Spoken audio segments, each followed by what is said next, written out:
Hi everyone. I just wanted to show you one of the newer functions in Canvas.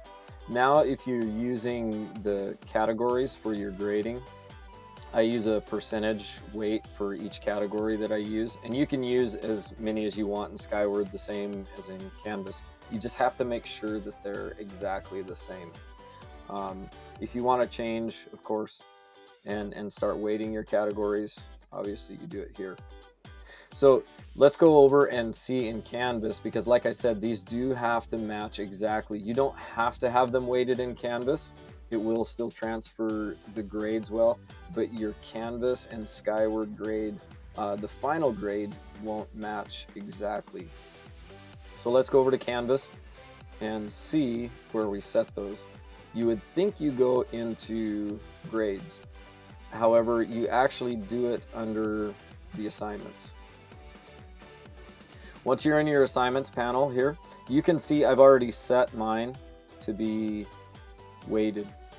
If for some reason you have some categories down here that you're not actually using, you can get rid of them just by going to this menu and clicking delete.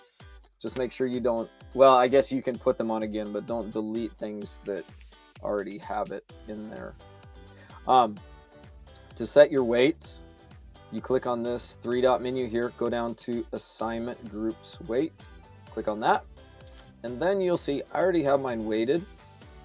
Yours will probably look like this if you haven't done this yet. All you do is click the toggle, and then yours will pop up. You'll just have zeros, and then just click on the category, type in the weight, and of course click save. If you don't click save, it obviously won't save it.